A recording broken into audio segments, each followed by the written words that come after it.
जय जोहार। छत्तीसगढ़ी प्रमुख प्रादेशिक समाचार के संग मैं स्मिता शर्मा। भारत हा काली ले नई दिल्ली में शुरू होवैया 18वां G20 शिखर सम्मेलन के सब्बो तैयारी ला पूरा कर ले हे। शिखर सम्मेलन में भाग ले बर विश्व के नेता मन के राजधानी पहुंचे के सिलसिला जारी है।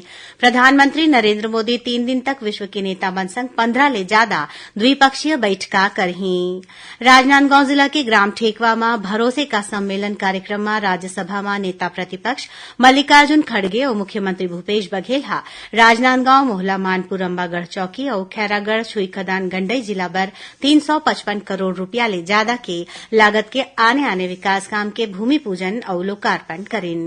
राष्ट्रीय विधिक सेवा प्राधिकरण डहाले काली 9 सितंबर के राष्ट्रीय लोक अदालत के आयोजन करे जाही। ये मौका में पुराना और लंबा समय ले लंबित राजीनामा योग्य प्रकरण के निपटारा करे के प्रयास करे जाही। राष्ट्रीय ग्रामीण आजीविका मिशन बिहान के लखपति दीदी मनवर काली राष्ट्रीय सम्मेलन के आयोजन करेगी।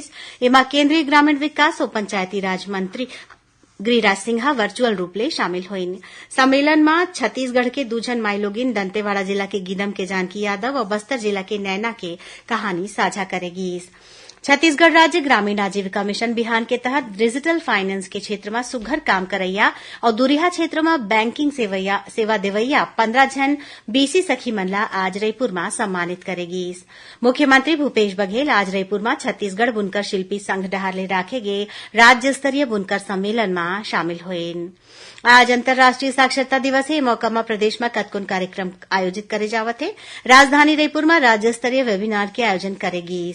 आकाशवाणी केंद्र रायपुर डहाले G20 के तहत आज संझा भिलाई के महात्मा गांधी कला मंदिर सभागार सिविक सेंटर में सुगम संगीत संध्या के आयोजन करे जावत है और प्रदेश में ये बछर समर्थन मूल्य में धान खरीदी और कस्टम मिलिंग के नीति के समीक्षा करके सुझाव दे बर बने मंत्रिमंडलीय उप समिति के काली रायपुर में बैठका होही। तो ये रहे अभी तक के प्रमुख प्रादेशिक समाचार। जय जोहार।